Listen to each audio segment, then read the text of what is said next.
two. That.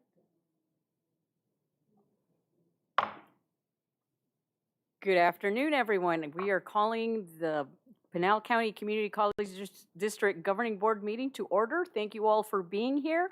And Governing Member Gladys Christensen, if you could lead us in the Pledge of Allegiance, please. I pledge allegiance to the flag of the United States of America and to the republic for which it stands, one nation under God, indivisible, with liberty and justice for all. Thank you, everyone. The next item is the adoption of agenda. Do I have a motion to accept? So moved. Second. It's been moved and second to adopt the agenda as presented. Any discussion? If not, all those in favor say aye. Aye. All those opposed? Aye. All right, thank you all. Next item on the agenda is call to the public. We don't have any. Thank you, Angela. All right. Okay, we have an executive session. You do not have to leave, the folks in the audience. We are going to physically relocate ourselves to the other room. So may I have a motion to adjourn into executive session? Been moved and seconded to move into executive session. All those in favor say aye. Aye. All those opposed? Aye. All right, we're moving. You all can stay here. Thank you. We'll be right back.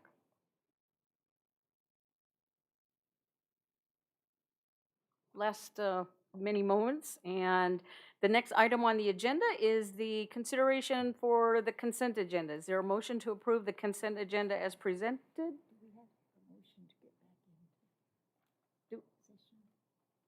Do we need a motion to get back into session?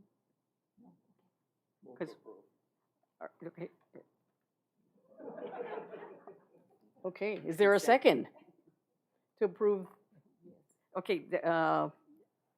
Yes, we have a motion and a second to approve the consent agenda as presented. Any discussion? If not, all those in favor say aye. Aye. All those opposed? All right. Motion carries. Thank you so much. So the next item on the agenda is the emeritus status regarding a faculty member. So Dr. Gilliland, I think that's yours. Good afternoon, Board President, members of the board, Dr. Elliott, Mary Lou, guests, and staff. I am here today with a very positive message. I am here to recommend to the board a faculty member for faculty emeritus status. This is Professor John Prevost, who recently retired after 17 years of full-time service to the college. He also, prior to that, served as an adjunct for 11 additional years while he was teaching full-time at a high school.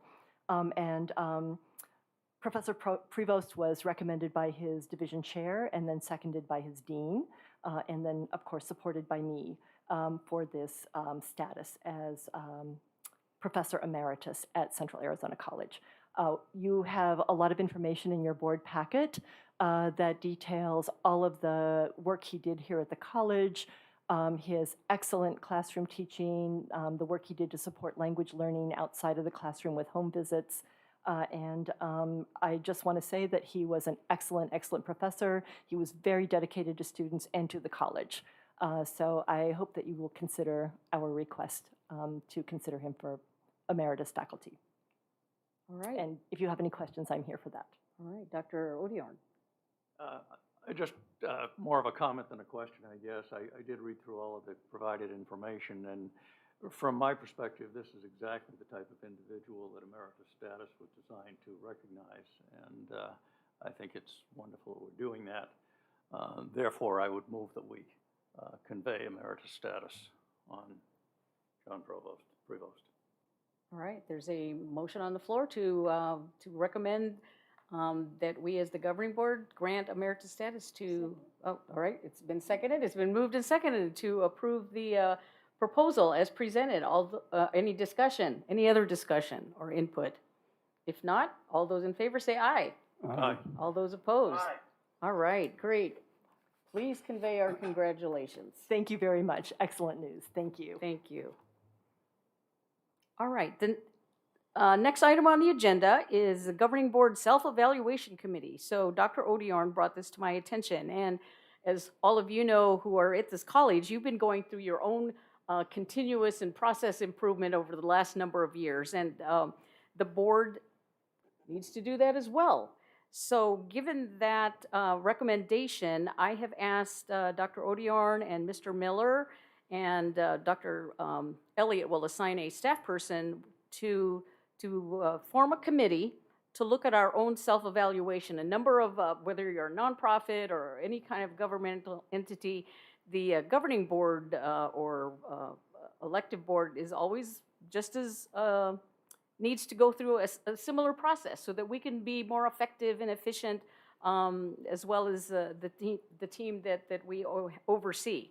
So I think we'll just go ahead and I'm just declaring that committee. So Dr. Odiorn and Mr. Miller, thank you so much for taking on that cause. And Dave, would you like to say a few words about that, maybe? Briefly, we've had a board evaluation process for as long as I've been on the board, and I'm sure a long time before that. But I don't think it's terribly effective. The point is that you do these kinds of things so that we can get better as a board and we can more effectively serve the college. And our existing process, while it does give us a little bit of feedback, doesn't really allow us for an opportunity to identify areas for further improvement and future directions. And I think we need something that's more robust and that will allow us to do that and move forward as a board more effectively. Okay. Do we need to put a timeline around this? Do you have any thoughts of how long this might take us? Because I know we're going to be going through our, looking at goals and opportunities for the next year. Well, we've got a retreat coming up, and Okay. it may turn out to be appropriate that we have some discussion at the retreat along this line. But I would think by September or October, we ought to have a policy proposal to come back to the board. Okay, very good. All right, well, we'll hold ourselves to that. Thank you so much. And then whatever input that you all need, I think each of the board members can certainly be open to that, give you some feedback as well through the process. All right, thank you so much for taking that on. Number 9, report from college president. Oh, do we need to make a, okay, all right. It is under action, okay. Is there a motion to establish a board self-evaluation committee as presented? So move. Is there a second? Second. All right, it's been moved and seconded to establish the board self-evaluation committee. All those, any other discussion? Hearing none, all those in favor say aye. Aye. All those opposed, motion carries. All right, very good. All right, Dr. Elliott, district update. Good afternoon, governing board members, faculty, staff, guests. It's my pleasure to provide a brief update, but on some really big news for us as an institution. We have been renewed for our upper bound grant of $1.4 million. As you know, this grant serves high school students who are first generation and college bound. And on a personal note, I'm an upper bound product, so obviously I'm very tied to this program. Additionally, earlier this semester, I think it was in April and May, we had a Higher Learning Commission visit for our additional location site visit for the Maricopa and Aravaipa campuses. Extremely positive comments about both campuses as well as our employees. And if I may, I'd like to read to you the summary comment from the site visit. Central Arizona College demonstrates effective planning, implementation, oversight, and ongoing improvement of instruction, support services, and other operations at its locations as evident from the multi-location visit conducted at its Maricopa and Aravaipa locations. So I am happy to entertain any questions you may have about those 2 items. All right, well, first of all, congratulations to you and the team. Outstanding. Any other questions or comments for Dr. Elliott? Board members? All right. If not, thank you for that report. All right, item 10, business affairs. Louisa gets this one this year. Louisa and Jody, all right. Your turn in the barrel. Good afternoon, Madam President, governing board members, Dr. Elliott, Mary Lou, guests, and colleagues. So we recently we're able to issue our financial audit report for the fiscal year ending June 30th of 2020. That was issued in April. So today we have a couple of guests here from the Arizona Auditor General's office. They are going to present the results of our audit. We have Stephanie Gerber, who is the Financial Audit Director, and Nicole Bartlett, who's the Financial Audit Manager for CAC. So they are going to come up and do their report for you. All right, great, welcome. Thank you for being here with us. All right, I'm going to wait just a moment for our slides to show up. Perfect. Good afternoon, Madam Board President Kasuga, board members, Dr. Elliott, guests, faculty. To introduce myself, I'm Stephanie Gerber, the Financial Audit Director for the Arizona Auditor General's office. And with me is Nicole Bartlett. And Nicole, I oversee all the financial related audits that our office conducts, and Nicole is the audit manager for your audits. We really appreciate the cooperative working relationship we have had with Pinal County Community College District while conducting our audits. As all of you know, last year's new law revised ARS 15-1473 that requires you, the board, to have our office present our annual audit results, and we thank you for inviting us to do so. To give you a little bit of information about the Arizona Auditor General, our audit work focuses on the accuracy of the district's financial statements and compliance with certain laws and regulations. Also, we work to help yours and other college districts to understand important laws to help you as governance make important decisions to ensure the district is spending and accounting for its public monies, including federal program monies, appropriately. We strive to provide recommended improvements to help governments fulfill their responsibilities efficiently and effectively. Before I begin going over the audit reports, I'd also like to take this opportunity to very briefly explain what we follow when we conduct our audits. State and federal laws require Arizona college districts to receive annual financial and compliance audits, including audits of federal programs.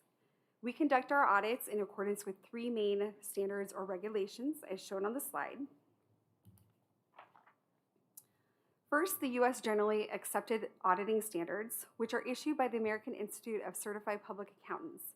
These are the same standards that CPA firms follow when conducting many of their audits of private business and other governmental entities. Second, for audits of most governmental entities, auditors must also follow government audit standards issued by the Comptroller General of the United States. These standards require auditors to review and report on significant financial reporting, internal control, and compliance with laws and regulations. Third, we are required to audit the district's federal programs following federal requirements based on Federal Single Audit Act as stipulated in federal uniform guidance. All of these standards require that we maintain our independence, integrity, and objectivity. We conduct our audits annually, and as we have done and will continue to do in future years, we send you emails when your annual audits are completed. Today we will be discussing our audit work on the district's annual financial report and the associated single audit report for the fiscal year ended June 30th, 2020. We sent each of you links in an email dated April 26, 2022 for the financial report and May 2nd, 2022 for the single audit report, along with our report highlights that summarize these reports. Those reports, along with prior year reports, can be found on our website at azauditor.gov.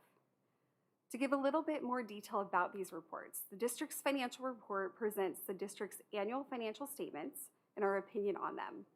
As in prior years, we reported an unmodified or clean opinion, which means the district's financial statements are reliable. Next, the single audit report includes our required financial statement and federal program, internal control and compliance reports, the district's schedule of federal expenditures and our opinion on it, and our opinion on the district's compliance with federal program requirements over each federal program we are required to audit.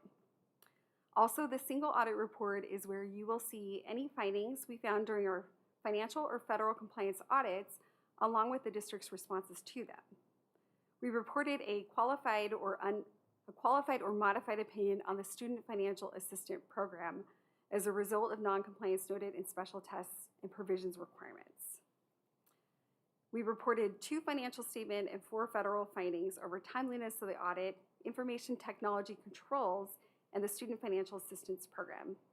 Nicole Bartlett will be providing you more details about these findings soon. For Pinal County Community College District, the reports that I mentioned are all issued in one document. Because we know these reports are very long and complex, as I mentioned earlier, we do issue a report highlights. It's a 2-page summary. This includes the district's largest primary revenue sources and how the district used those monies, as well as brief information about our key findings and recommendations. Again, those highlights can be found on our website.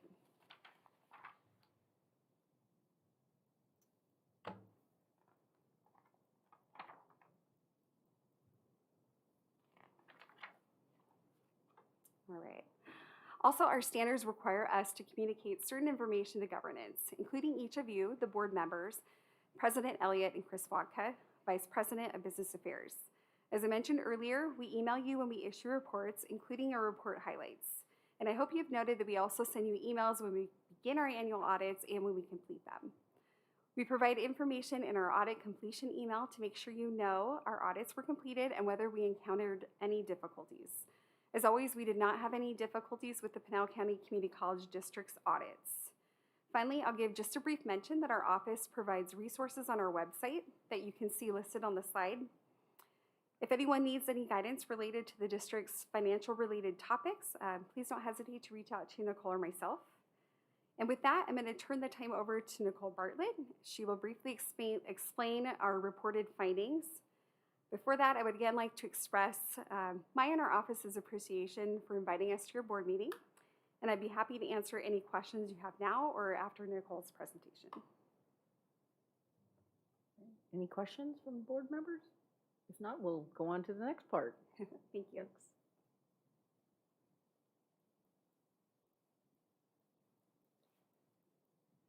Thank you, Stephanie, and thank you, President Kasuga, board, Dr. Elliott, Mary Lou, faculty, and staff. The first finding I'm going to go ahead and talk about is identified in the single audit report, and it's actually reported as a financial statement finding 2020-01 and a federal finding 2020-101. And this is regarding the late issuance of both the financial statements and the single audit report. The financial report was issued 13 months later than state law requires. The deadline is March 31st, 2021. And the single audit was issued 8 months later than allowed by the COVID-19 extension of September 30th, 2021. The cause of this is the district fell behind in its financial reporting deadlines when it implemented a new system for a new student system in fiscal year 2018 and an accounting system in fiscal year 2019, and then accordingly issued its prior year's annual financial report 15 months late. So consequently, that delayed the issuance of the fiscal year 2020 report. We recommended that the district allocate sufficient resources to reconcile its accounting system data in a timely manner prior to report preparation, and then also prepare and issue its annual financial report in accordance with the deadlines, which then would allow the single audit to be issued timely.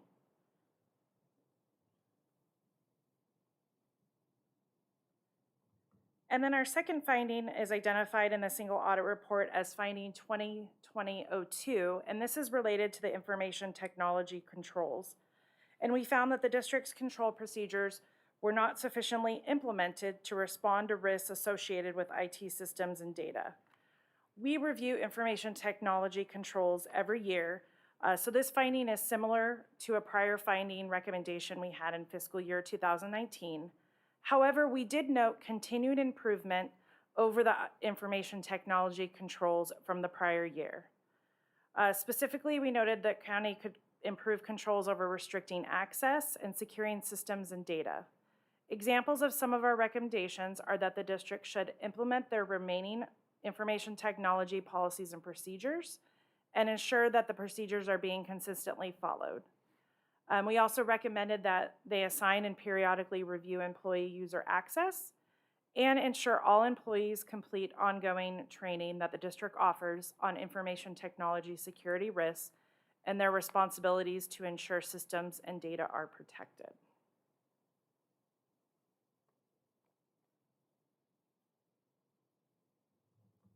And then our last three findings are related to the Student Financial Assistance Program that's audited as part of the annual single audit.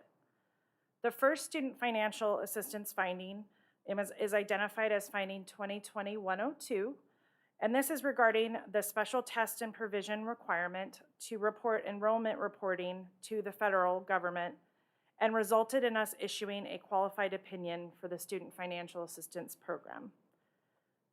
The district did not report student enrollment status changes to the National Student Loan Data System within the required time periods for 41 of 60 students we tested, and also did not report the correct status change dates for 7 of 60 students tested. This finding is similar with the prior finding reported in fiscal year 2019. However, we noted the district showed improvement in their enrollment reporting from the prior fiscal year. We recommend that the district should develop and implement procedures to verify that student enrollment status changes recorded on its student information system and reported to the federal system are accurate, and this data is reported within the required time frames. And then our second student financial assistance finding is reported as finding 2020-103, and it was that the district did not reconcile its federal direct student loans, cash receipts, and disbursements to the Common Origination and Disbursement System School Account Statement Data File until March 2020. Further, we found that monthly reconciliations performed from March through June 2020 were not complete because they did not include all necessary records. This was also a finding that we reported in the prior year. However, the district has been actively working on correcting it and showed improvement from the prior fiscal year. We recommended that the district should implement effective written policies and procedures to perform the required monthly and award year-end reconciliations, and then also ensure that the reconciliations are complete and are performed monthly and at program year closeouts.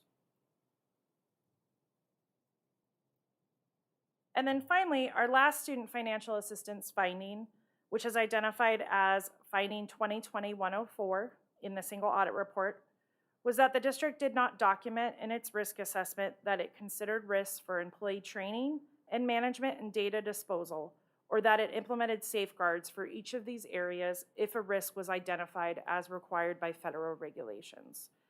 We recommended that the district ensure that its student financial aid information risk assessment that's done considers and documents the risks related to employee training and management and data disposal. And then also to document and implement a safeguard if a risk is identified for those two areas.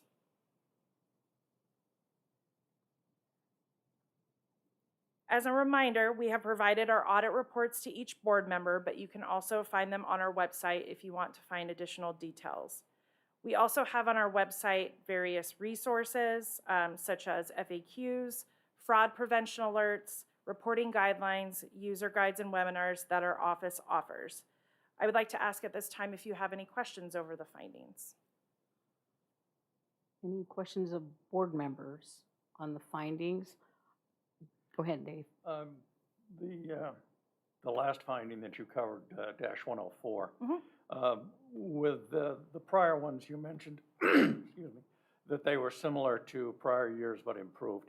Is this something that was also seen in prior years, or is this one completely new? Board President Consuega, this was actually a new finding for fiscal year 2020. It was a new requirement put in during fiscal year 2019. And we found issues during our 2020 audit regarding it. Thank you. Madam President? Yes, go ahead, Dan. Just a question on the first audit finding, financial statement finding 2020-01, and then the federal 2020-101, second slide, after board communications. Anyway, the question is, was the auditor general made aware of it, that there would be delays in reporting, or was this not disclosed to them until we didn't report? President Kasuga and board, this was disclosed to us that there would be delays, and we worked with the district to come up with established deadlines. Okay, thank you. Great. That's all. Any other questions for the audit team? Hearing none, thank you so much for the information. I guess my question would be on the staff side, our staff side is the responses to the findings.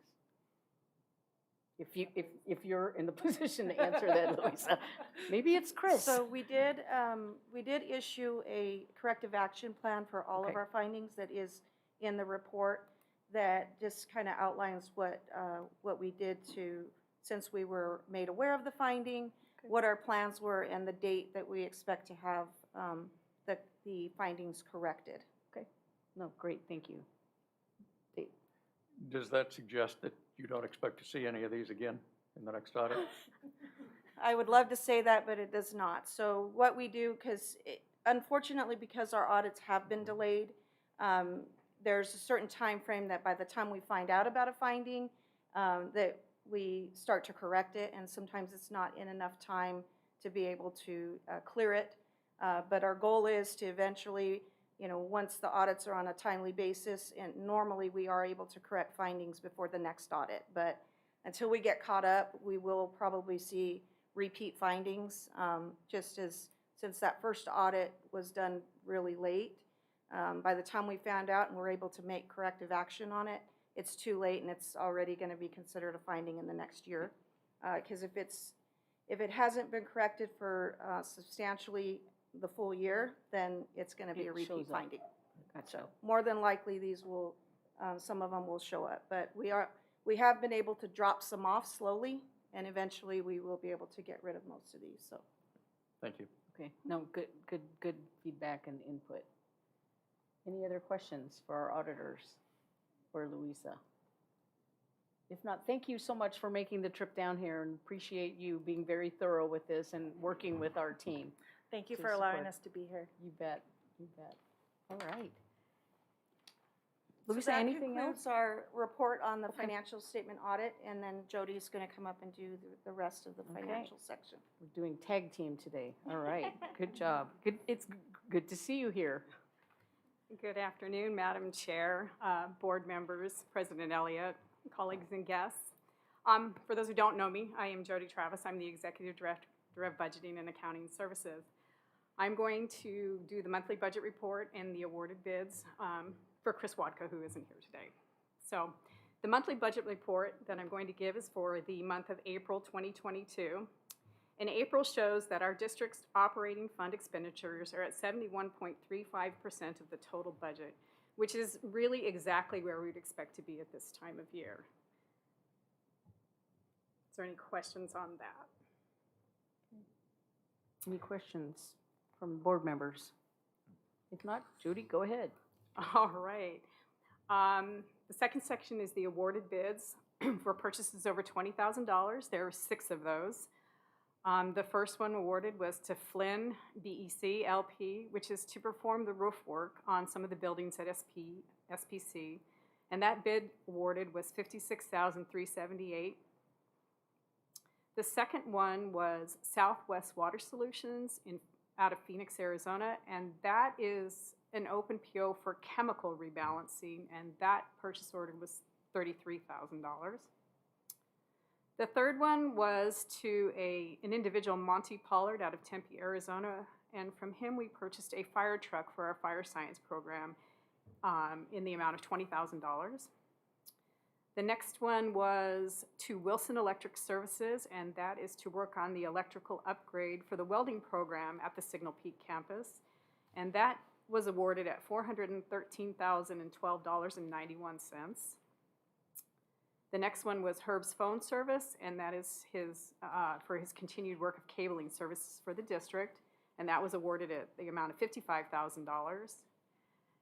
And then the last one is to Henry and Horn out of Tempe, and that is consulting services, and that was awarded for $30,000. Any questions on the awarded bids? Madam President, I have a question. Sure, go ahead, Dan. Okay, on the used fire truck, is this a fully functional fire truck? I I don't have an answer to that question, but I would be happy to note that down, and we can get back to you Okay. on that. You okay Unless with that? someone else knows. Well, the follow-up question is, and maybe this will help answer it, is, I know it's probably not intended to use as emergency response vehicle, but that's the question is, it's only for training use, even though it may be fully capable, it will never be in an emergency response status, correct? Correct. The academic folks are saying yes, correct. That's right. We're not at the fire department. Right, it's for academic purposes It's for only. training. Yeah. Yes. Exactly. Okay, thank you very much. Thanks, Dan. Okay, thank you, Jody All right, and thank you. Louisa. I think you all are done. The next item on the agenda is Board Outcome 2, Access and Affordability. Dr. Cardenas.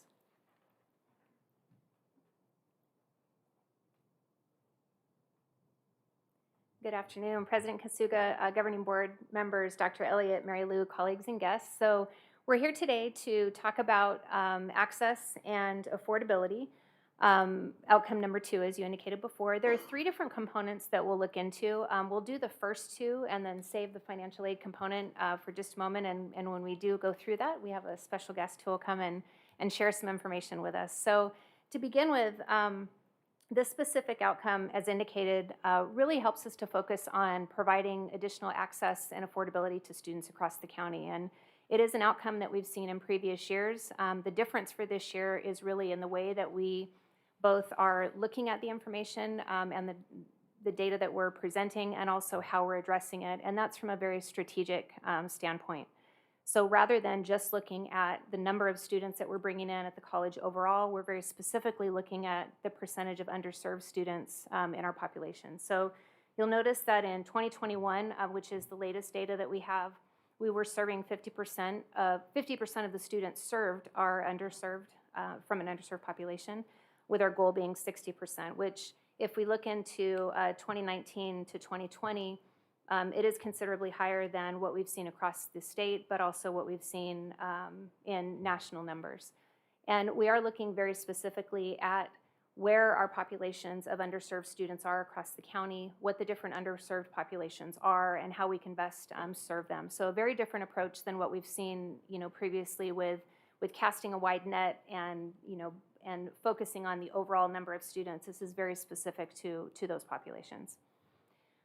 If we look at the second with tuition and fees, this is one that I think the board is well aware of, in that for 2022, the 21-22 year, we kept our tuition at $86 per credit for in-state tuition. However, with CARES dollars and other institutional funds, we did provide free tuition to students for that year during the pandemic. So although our tuition rate still reflects the $86 a credit, which puts us at $2,580 for 30 credits over an annual period, over a year's time, which is still definitely less than what we're seeing both across the Arizona community colleges, and also which helps us to reach our goal of being at or below where the other colleges are across the state. I did want to take it just a little bit further in saying that a couple months ago, the governing board had approved tuition for the coming years to be $50 for the 22-23 academic year, and then $75 for the 23-24 year. And what we've seen with this, and something that I really wanted to demonstrate to the board, in how we believe that this has been a very positive move, and we're grateful that the board agreed to move in that direction, is we did see some increase in enrollment during the time that we provided free tuition. And although there are pros and cons to, and we'll see that even in this report, pros and cons to providing free tuition, one of the things that we noticed is we gave an opportunity to many students to try college without a financial commitment on their part, or not as much of a financial commitment because of tuition. As we're looking at the numbers for the fall, the numbers that Dustin had gathered through institutional research and provided for us show that we were, as of last Monday, up about 40% as to where we were this time last year for the fall. Now, one of the questions that came up right away is, who are these students that we have so many more at this point? Are they returning students? Are they new students? Is it a combination? What we found is that of that population, about 86% of those students have taken classes with CAC before, which is very significant in that these are returning students. that have decided that they want to continue with CAC. How that connects to tuition is really that knowing that we had many new students last year with $0 in tuition, we wanted to be able to strategically kind of incrementally increase tuition rather than going right back to the $86 a credit that we had seen previously to help to maintain those students at the college, which seems to have been possibly one of the things that would have led to a high retention rate. Across the years, the highest that we've seen at this point of returning students is 69%. So being at 86% at this point is definitely a big increase. The other thing that we know is traditionally our students who are registering late in the semester are not returning students. They're typically our new students who decide that they're going to come to college and register at that time. So if that does continue, if we do see that same trend for this year, it would indicate that we could still maintain a high percentage above where we are currently. So of course, that's a projection. We don't know necessarily what student behavior will be moving forward, but looking at past data, we can make that assumption. What I'd like to talk about really briefly are the recent and planned improvements related to strategy before going on to the next section. As I indicated, we have started looking really at prioritizing the events and the amount of times and the types of services that we're providing in high schools, as well as community events. And strategically selecting schools that we know do have a higher percentage of underrepresented students, or community areas or communities within the county that have a higher population of underserved students, so that we can spend a lot of time there and ensure that we are providing them the resources that they need. We did talk a lot about the both free tuition and scholarships during the past years with the pandemic. We've provided alternate methods of course delivery and also alternate methods of providing resources, which has been very beneficial to students and we think has led to that increased retention as well. Dual enrollment, we have moved to $0 credit for our high school students. So our dual enrollment does not cost high school students, which is a way for us to allow them to take these courses, come to college, be successful in the courses, and see themselves as a successful college student, whether they choose to come to CAC upon graduation or go on to another institution. So we have seen great progress in and success in expanding our dual enrollment programs in the high schools. Some of the things that we are planning as we move forward is developing specific outreach goals and goals for the number of events and number of students that we're gathering or bringing into the college from those events. We are implementing our new admissions application coming up very soon, as well as the implementation of the REACH product, which is a way that we will strategically communicate with students and really give them the information that they need that is pertinent to them at the time that they need it, opposed to, again, throwing out lots of information and hoping they remember where to find it and all that good stuff. So it's much more strategic in nature. So I will move on from that, or I can answer questions about those two prior to going on to financial aid component. Are there any questions? No questions, but just a comment that you're being very targeted and Yes. just looking at the data to drive action. So I think that's useful. All right. Then I would like to introduce Elisa Juarez, who is our Director for Financial Aid, and she is going to help us in taking a look at the third of the three charts, which is the percent of Pell recipients. And I indicated in the very beginning that we have seen pros and cons of offering free tuition. And I think this is one where we can see, looking at the numbers, we have a definite decline in the number of students who have received or who are benefiting from Pell. And we think that free tuition has a lot to do with it. So I'll let Elisa share some of that, and then our recent and planned improvements as well. You can keep it, sure. There you go. Good afternoon, Madam President Kasuga, board members, Dr. Elliott, Mary Lou, guests, and colleagues. So this chart here will display the percent of Pell Grant recipients. You will see that we had a goal of 48%. However, in 2021 and 22, we had 24% of our population be Pell recipients. So that did go down quite a bit. We think that, you know, some of it had to do with the free tuition because Pell Grant, not too long ago, the U.S. Department of Education did limit that to 6 years at full-time enrollment. So we felt that it was our responsibility to notify students that if they received a Pell Grant, that would cover their tuition. So they're, in a sense, it is a free tuition to them in that they're not paying anything out of pocket.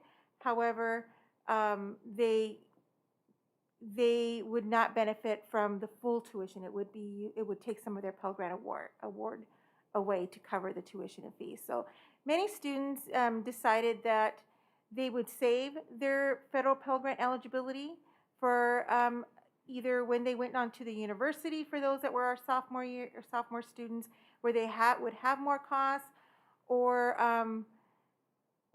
just maybe not attend full time, things of just different reasons for that. But we saw that there was a decrease in Pell Grant recipients because of that.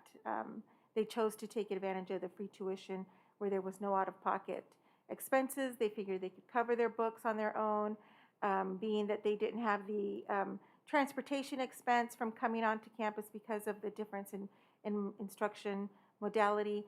They were better off not using their Pell Grant. So we felt that it was very important for us to be able to tell them that. There's really no true factor in meeting with my team and discussing what else would have contributed to the decrease in Pell recipient. There was really no red flags that we saw anywhere. It's just it is what it is. Enrollment didn't play a big factor in it. So we just decided, well, let's look at maybe doing outreach more for our underserved student populations or different student type of populations where we can help to increase and let them know that there is Pell Grant, a program available to them.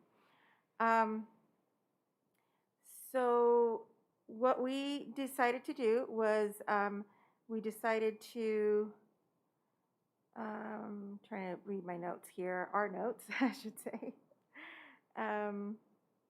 So some of the focus that we're taking on as a department into next year is FAFSA completion. Let's look at some of the data.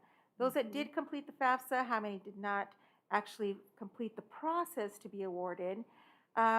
Were there some that completed the FAFSA that did not attend? And we think that using technology to our benefit, such as the REACH system, will help us to identify those students that listed Central Arizona College on their FAFSA but just simply did not attend, and let's do an outreach campaign for them.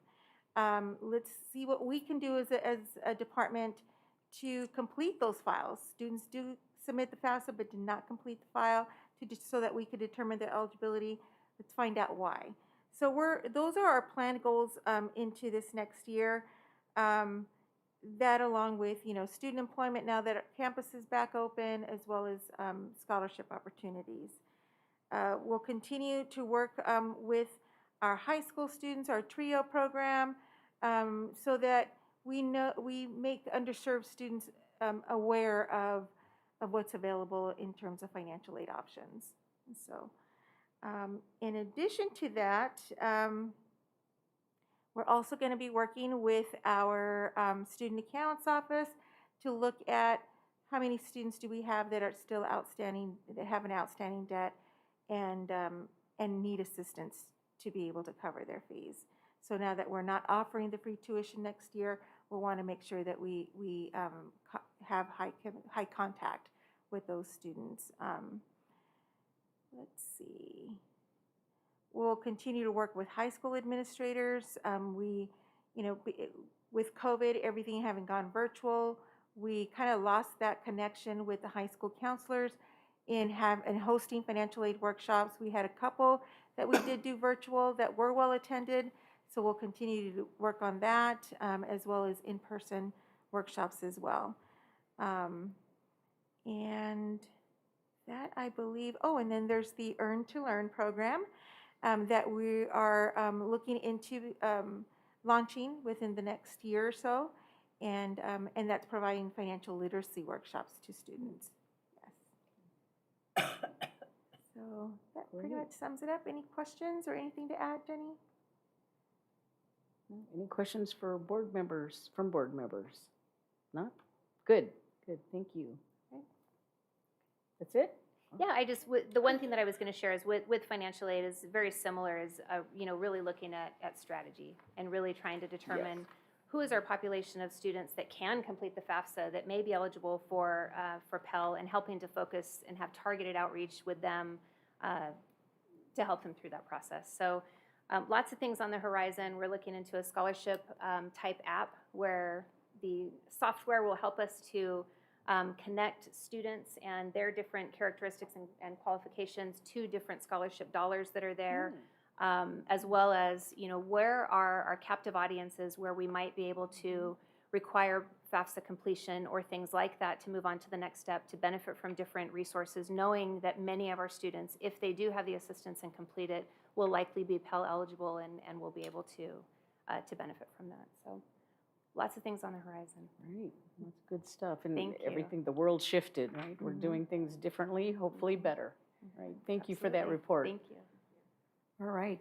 The next item on the agenda is, okay, this time we do get to kick you out of the room, the non-board members. And so we're going into executive session. So or actually, I should ask if there's a motion to go into executive session, a motion and a second. So made. All right. Second. All right, it's been moved and seconded to move into executive session. All those in favor say aye. Aye. All right. All those opposed, never mind. We're done. All right, we are back. Yes, sir, Ms. Sosa.